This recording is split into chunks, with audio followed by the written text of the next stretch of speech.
J'ai pleuré en 1954 quand la Hongrie a perdu en Coupe du Monde. Ma première manifestation, ça a été à la main de mon frère en 1956 contre l'intervention soviétique à Budapest. Comme l'a dit Guy Verhofstadt, beaucoup d'intellectuels, beaucoup d'écrivains hongrois nous ont accompagnés politiquement, intellectuellement pendant des années. J'étais du côté de Viktor Orban quand il s'est battu contre les communistes à la fin des années 80 et au début des années 91.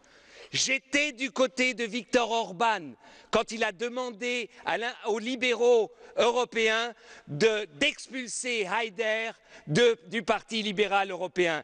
Vous y avez un Viktor Orban qui, pour moi, était un homme politique dont on devait respecter. Aujourd'hui, Monsieur Orban, vous êtes sur le chemin de devenir un Chavez européen, un national-populiste qui, justement, ne comprend pas l'essence et la structure de la démocratie. Et je vais vous dire une chose très simple, Monsieur Orban, je vais vous dire une chose très simple. L'information équilibrée n'existe pas. Est-ce que vous croyez que M. Nixon trouvait l'information du Watergate équilibrée? Évidemment non. Est-ce que vous croyez que M. Bush trouvait l'information sur Abu Ghraib équilibrée? Bien sûr que non. Est-ce que vous connaissez un des grands problèmes politiques, le pouvoir français sous Dreyfus, qui trouvait une information équilibrée? Les recherches sur, par exemple, tout ce qui est la vie, la politique de M. Berlusconi, est-ce que vous croyez qu'il trouve cette information équilibrée? Bien sûr que non. L'information doit déranger la politique. Et il nous dérange et ça fait mal des fois.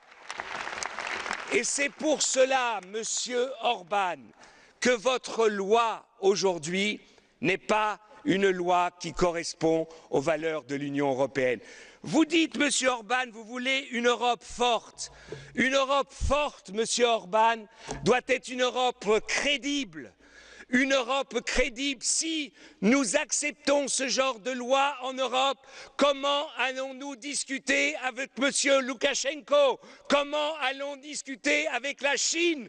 Ils veulent tous des informations équilibrées, Monsieur Orban. Est-ce que vous comprenez que nous, l'Europe est née contre les totalitarismes et que la base de la démocratie, la base de la liberté, c'est justement la liberté d'expression.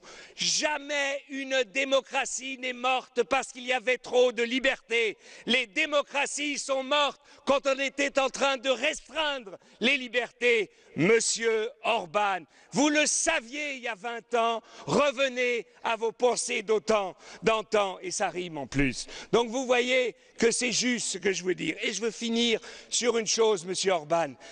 Si vous voulez vous battre pour les chrétiens dans le monde, nous sommes avec vous.